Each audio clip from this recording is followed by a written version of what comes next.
started with that, I wanted to read something that that Yeshua said to a Torah lawyer in Luke 10.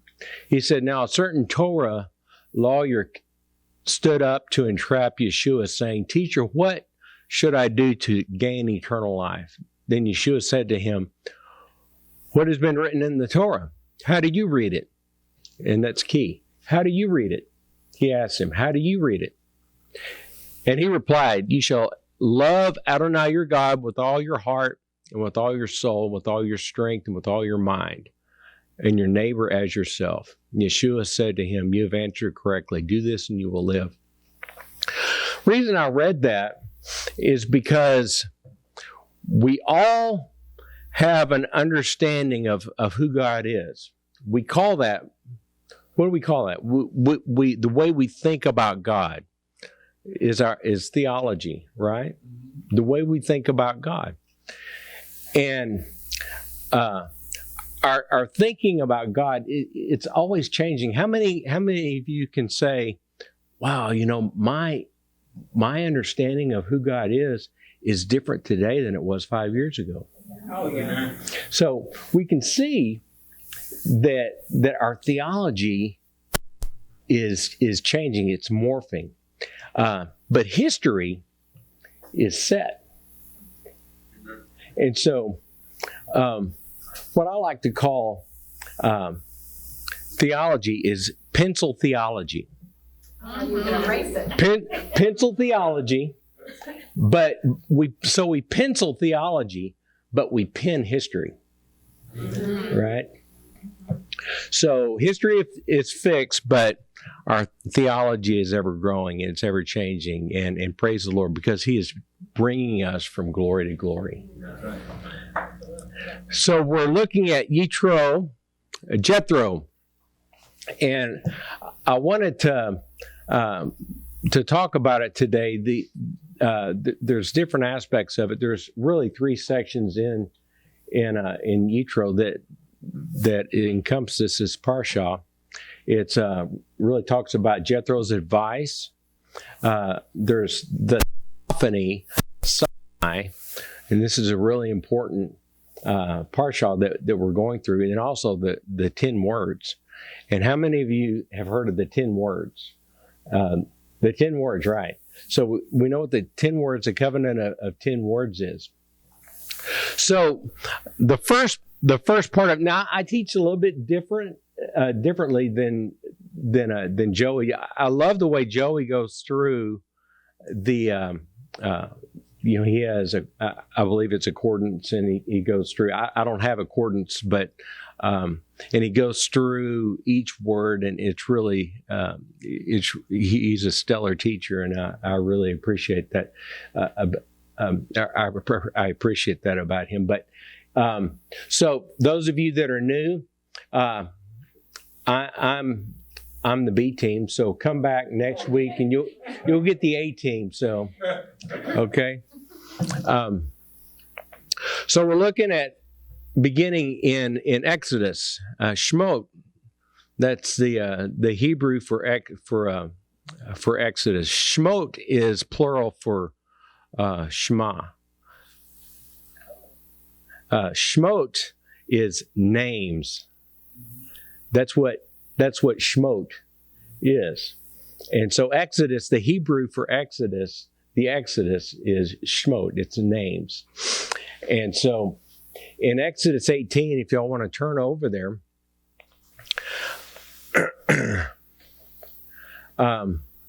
we are reintroduced.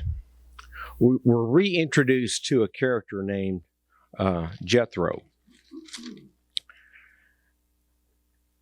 And he later becomes, or we find out earlier actually, he becomes Moses' father-in-law and Zipporah's dad. And now where is Midian? Yeah, it's northwest Saudi Arabia. That's right. So Moses flees and goes from Egypt to Midian, and he gets connected with some shepherd girls, and he ends up marrying one of them. So we see that Jethro, when he first connects with Moses in Midian, he's called Ruel. So yeah. So there's a discrepancy here. It's like, wow, Ruel, who is Ruel? We see that he's given advice from Jethro just before receiving the commandments, the 10 Commandments. The 10 Commandments, the Orthodox pronunciation of the Hebrew of the two tablets is the Luchos. The Luchos. Have you ever heard that? Luchos is what the Luchos Habris. Have you ever heard of a bris? Right. Bris is the circumcision. But it's interesting. The Orthodox say bris, but biblical Hebrew says brit. Brit milah. That's the right. That's the circumcision.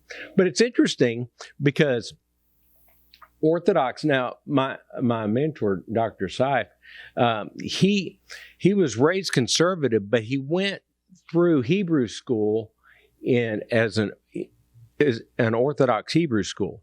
So his way of communicating the Hebrew to us is through the Yiddish. It's through he calls it the Luchos. Luchos is what he calls the tablets, or Luchot Habrit. So that's just a little interesting sidebar there. But in Exodus 16, here, let me go ahead and read this. Now Jethro, the priest of Midian, and Moses' father-in-law, heard about everything God had done for Moses and for his people Israel. Now, how Adonai had brought Israel out of Egypt. Jethro, Moses' father-in-law, had taken in Moses' wife Zipporah after he had sent her away with her 2 sons. He named one Gershom because he said, I have been an outsider in a foreign land. And the name of the other was Eleazar, because he said, for my father's God is my help, and delivered me from the sword of Pharaoh.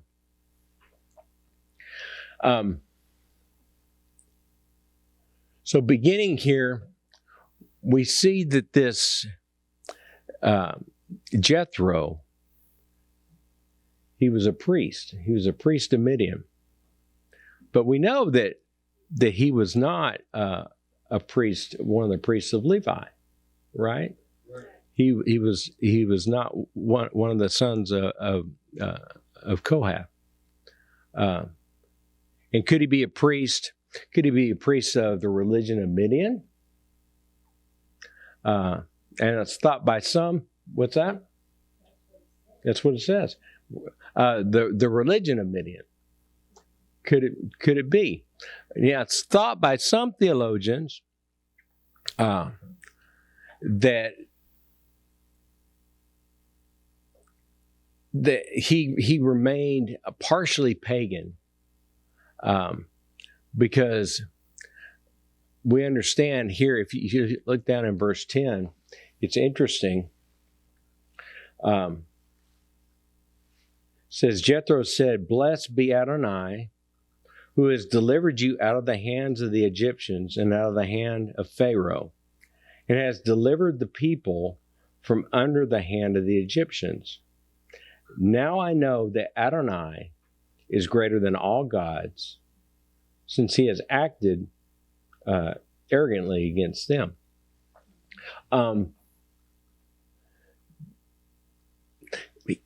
the thought here with some theologians is that he didn't mention the renunciation of other gods.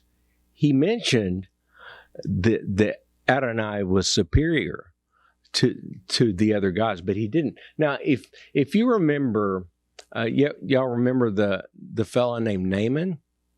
He was a Syrian. Now, Naaman, back in if we look forward into to 2 Kings 5:17, we understand that Naaman, what happened with him is that he was with Elisha, and he had leprosy, and Elisha told him to go and dip in the Jordan 7 times. Well, it really kind of offended him, but he did. But then he was clean, and then he took back donkey loads full of the dirt that was from the land of Israel to Syria, because he was part of the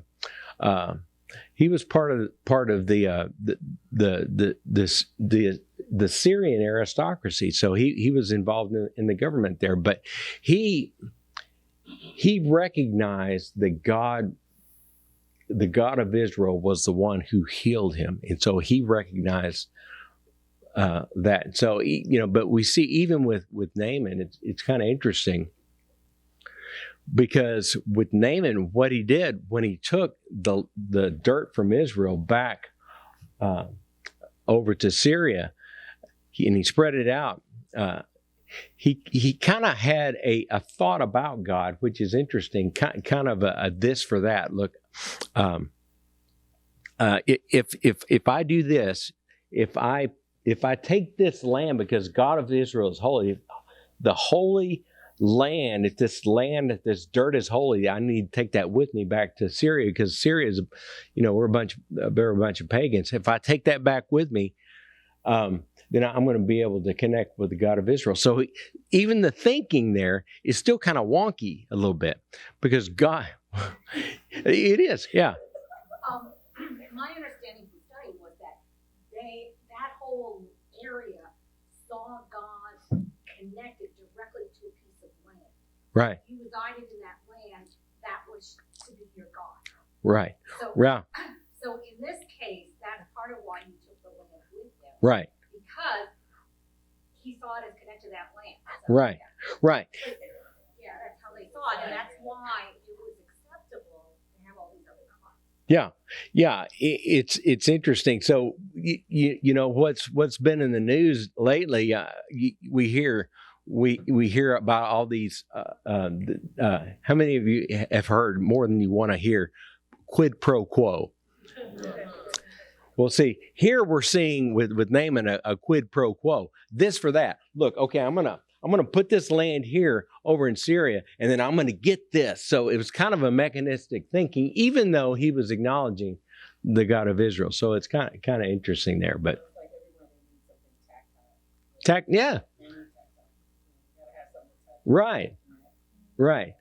Yeah, absolutely. And it's interesting you said that, because as we move through this parsha, we see that God is demonstrating himself as an experiential God. He's experiential in all of this. And so in all this chapter may have been written in retrospect, because we know that Moses wrote this down later. But we see that in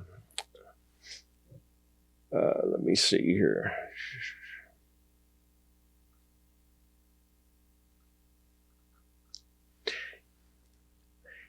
Yeah, in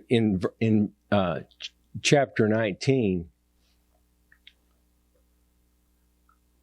we see that Israel, they don't arrive at Sinai until chapter 19 in verse 1.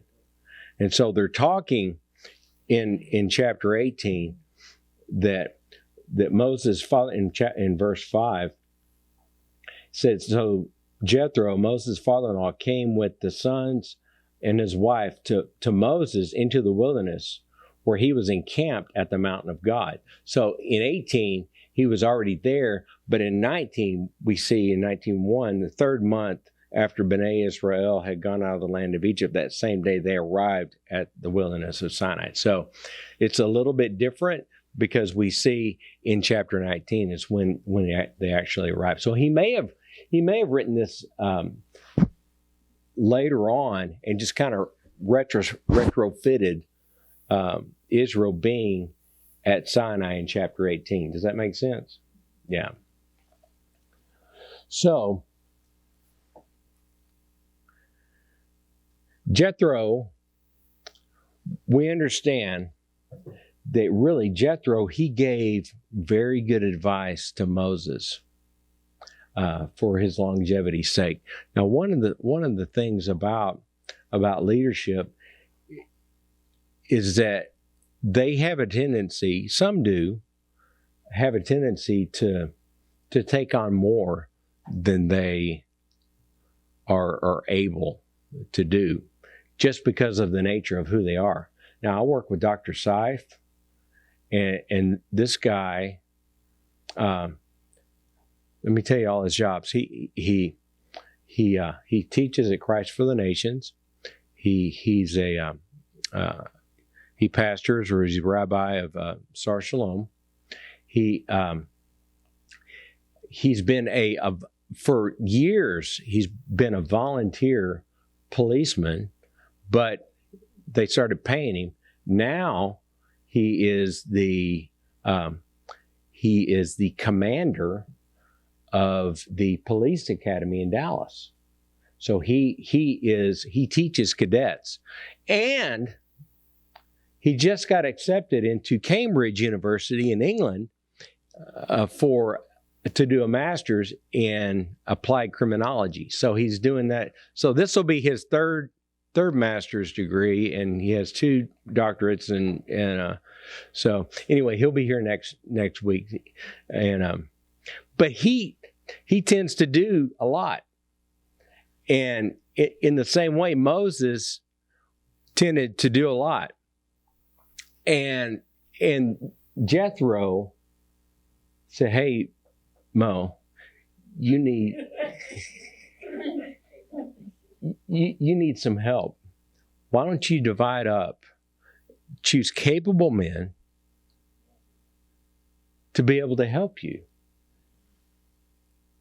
and have them rule over thousands, hundreds, 50s and 10s, and let them judge the cases that are not as difficult, and you take the big, the difficult cases, and these, just dividing up, because I think this was really good advice.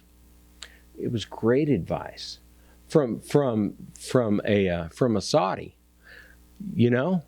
He gave really good advice, and in fact, we see that this advice was heeded by Moses right before he went into, because it was still fresh in his mind, don't you think, when he went and received the Lukos, the 10 Commandments from the Lord. So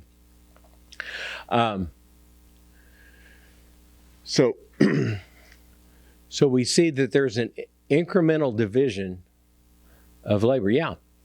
I feel like this is something that really needs to be taught to the leadership in the Messianic world, because the leadership has a tendency to be extremely controlling. And so what Jethro has said is, you need to put in place people that you trust, but then you're not involved. You need to step back. You set the vision, you set the criteria, and then you have to let go. Yeah. And so, I find it very interesting, because this is not what happens with most Messianic leadership. I Right. don't think it happens even at the regular job, because I know I was like a manager, and you tend to take in a lot. So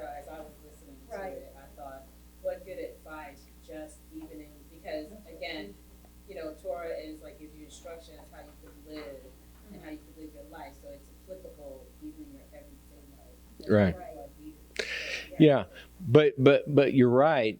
Now, just leaders need people around them. Yeah.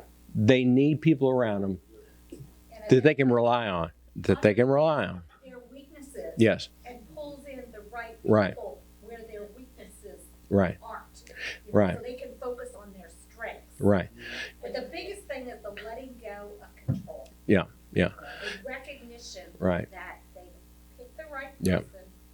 God guided them to the right person. Yeah. They set the course, they set the criteria, and they let it go. Yeah. Now, just so you know, Dr. Seif is not that way. I mean, he's not. No. He almost to a fault. He says, okay, this is your baby. Go with it. He doesn't care what. It's not like he doesn't care, but he lets the leaders. Trust. He trusts them, right? So he really does. In fact, sometimes never mind. Yeah. Our friend Jerry, you know him. Yeah. He went there and he'd been there for a little while. He told Brother Seif that, this is what I used to do. He said, yeah, okay, you take that, that's your baby. Right. And Yeah. Him and his wife, Right. they've been doing that ever since. Right. Yeah. Yeah. That's true. Were you gonna say something, Raymond? Yeah, because we have big picture people. Yeah. Moses was a big picture person. Uh huh. He then had to translate it into smaller pictures. That's true. So everything was done according to that which he saw in the picture. Right. So it's like puzzle pieces. I want you to take care of this puzzle piece. I want you to take care of that puzzle piece. And he brought the puzzle pieces together until they formed the picture. Right. And that's amazing because that's exactly right. Kim, in our relationship, she is, and this may be backwards for some. She's more of the big picture. She's more of the big, and I'm the details. I'm in the details. Yeah, the little details. But we it works together fantastic. So it really does. So what we see an incremental division of labor in verses 21 through 23, and then we see a departure of Moses to his own land in the Sinai Peninsula. Now it's interesting, and this you may have heard this, maybe not, that Moshe and Moses. What happened? Oh, is that me? That's it. Oh, shoot. Sorry. Killing it. Took that dude out. Okay.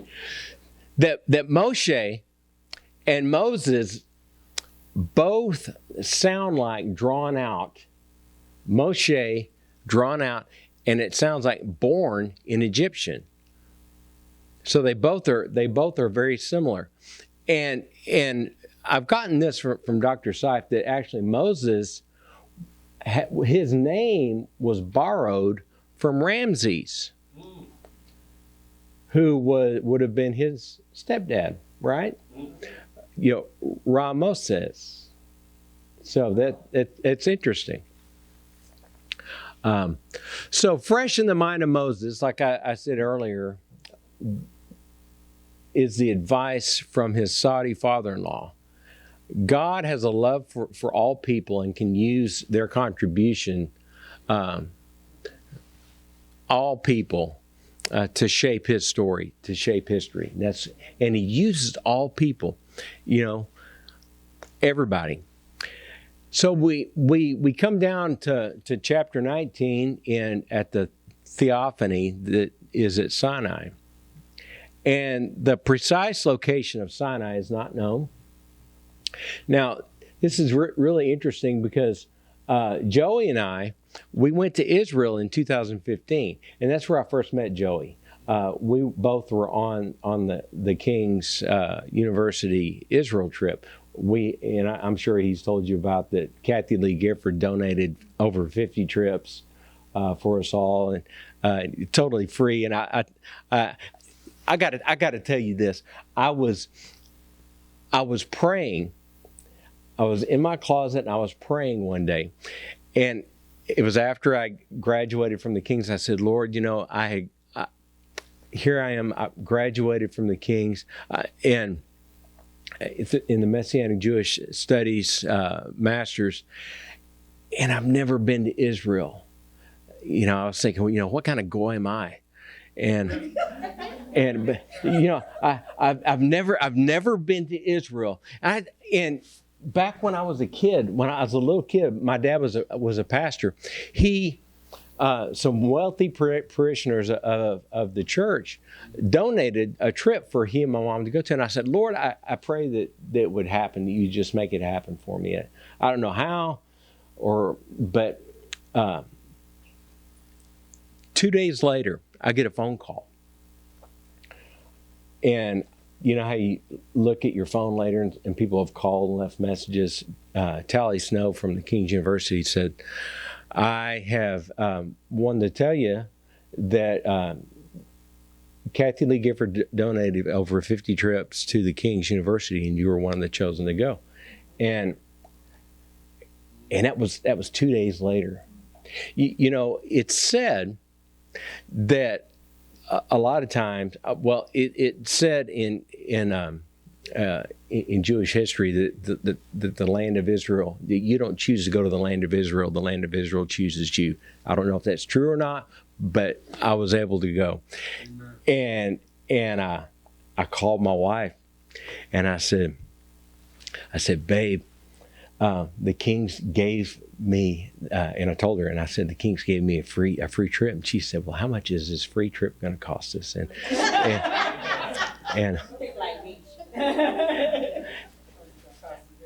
it was free. So I met, that's where I met Joe, and I've established a relationship with him. But Joey and I climbed up what the tour guide, Rod Van Solkema, he was fantastic. He said, this is probably the mountain that they think that was Sinai. I didn't know. I had experiences up there praying and everything. I don't think that it was, but it could have been. Anyway, we see. You may see a discrepancy because in Galatians, Paul talks about that Sinai in Galatians 1:17, that Sinai is in Arabia. But this is in Roman times, Arabia would have included what is the Sinai Peninsula. So they are not. It's really not a discrepancy. So if we look in chapter 19, verse 8, it says, all the people answered together and said, everything that Adonai has spoken, we will do. Then Moses reported the words of the people to Adonai. Everything that Adonai says, we're going to do. Well, did that happen? It didn't. It didn't. Words without words of faith, even words of faith without action, are futile, right? And so, where do we see that? We see it in James. We see it in Jacob. Chapter 2, verse 17. They had the right words, but their actions didn't correspond to what they said they were going to do. But, so, in chapter 19, verse 10, skip down, and Adonai said to Moses, go to the people and sanctify them today and tomorrow. Let them wash their clothing and be ready for the third day. For on the third day, Adonai will come down upon Mount Sinai in the sight of all the people. In the sight of all the people. throughout the history of Israel, there's some pretty cool things that happen on the third day, isn't there? Pretty cool things. So, skip down to verse 16. In the morning of the third day, there was thundering, and there was lightning, and a thick cloud on the mountain, and the blast of an exceedingly loud shofar, and all the people in the camp trembled. There was this thundering and lightning. This is the experiential nature of who God is. He's manifesting himself in a way to Israel alone. He's manifesting himself. And these thunderings and these lightnings, these thunderings is coal. And this is what the children of Israel are known as the Bat Kol. The Bat is daughter, and Kol is voice.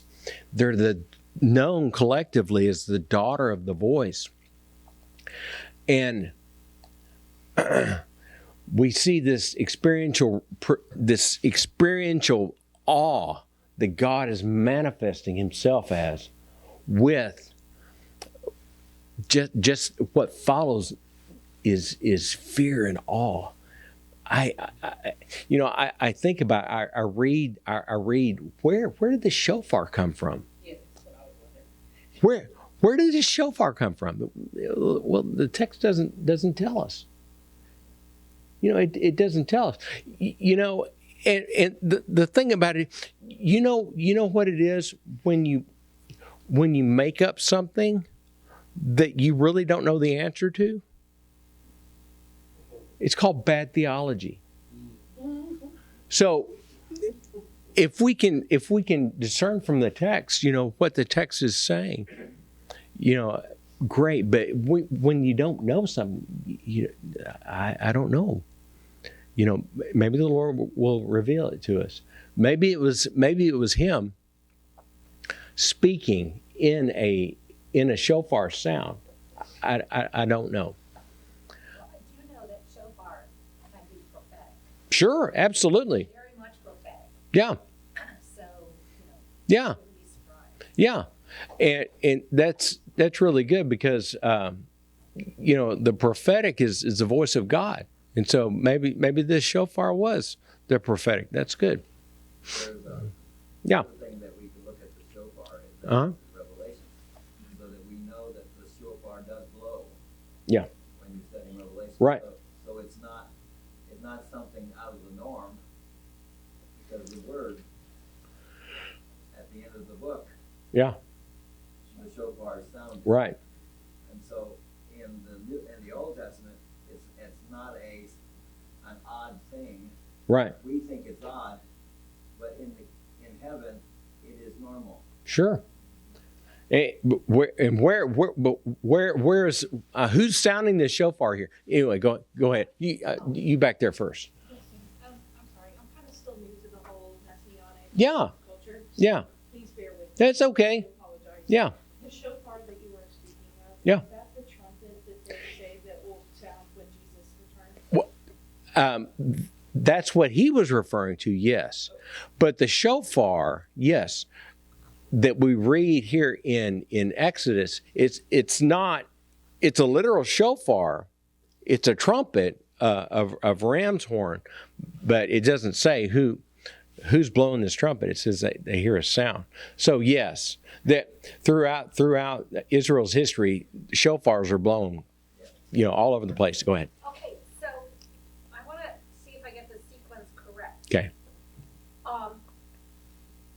The first reference to a shofar is when God is blowing it, correct? That's interesting.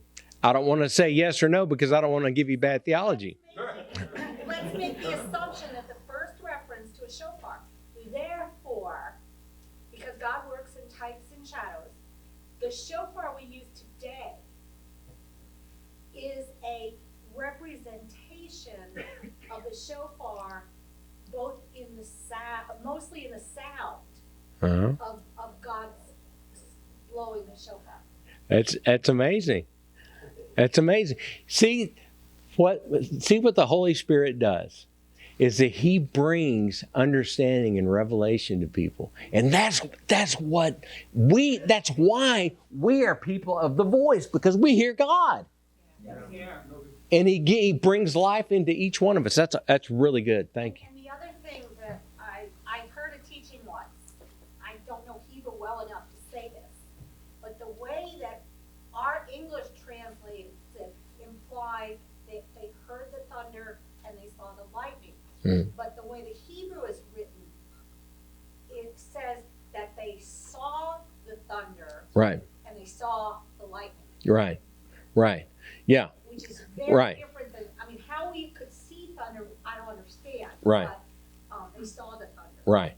And in different places, they saw the word.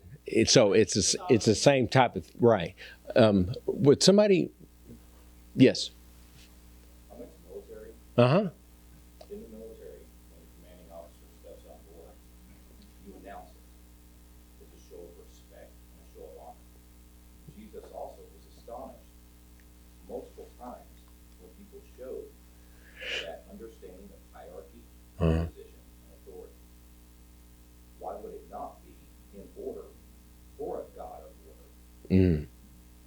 Yeah. People below him to announce Yeah. his presence. That's great. You know, one of the things I always say is that really, the Lord woke me up early in the morning several years ago.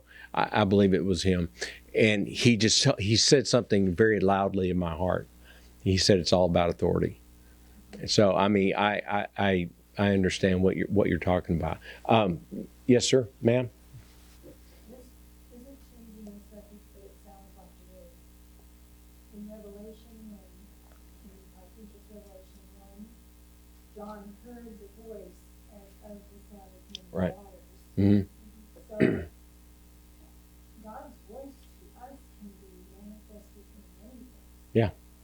And so that has no problem Right. being created because voice that was in the shofar. Right. Because John heard it and he heard Right. it totally different. Yeah. Right. And in Revelation, it's specifically spelled out to us what that is, but here it's not. So, but yeah, that's a great point. Somebody else? Yes. Hey, Ray. The scripture also tells us that everything was created in the spirit world before it came into the flesh. Oh, absolutely. And so if that's the case, then the shofar also was in the spirit world before it came to the flesh. Mm-hmm. Yeah, that's true. Yeah. It is possible that could have been actually Yeshua announcing his father. Sure. He was saying because of the fact Yeshua was always coming to his father. Yeah, that's good. Awesome. So we see in chapter 20, we see the 10 words that are given. And what we're seeing with the 10 words, the 10 commandments, these are the 10 commandments. What we are seeing is Israel becoming a nation. We're seeing Israel becoming a nation. One of the things in 18:6, I wanted to read this one portion. I didn't read to you. It says, "So, as for you, you will be to me a kingdom of Kohanim, or priests, and a holy nation. These are the words which you are to speak to Bnei Israel." This holy nation, this is the first time that Israel that's galvanized as a people, as a nation. Yeah, it is. Actually, Genesis 12 is really the beginning of what you Right. really That's true. light to the nations, and the nations will be blessed. Right. That God's plan goes all the way back sure. to the fact that you could almost say Adam and Eve, Right. because it was his purpose. It does. that through them, Yeah. all the nations, all of these. Right. Amen. Thank you, Hal. I wanted to say, with the covenant of 10 words, with the 10 commandments, these are Israel's national constitution. Hallelujah. The covenant of 10 words is what defined Israel as a nation. As a nation. Yeah.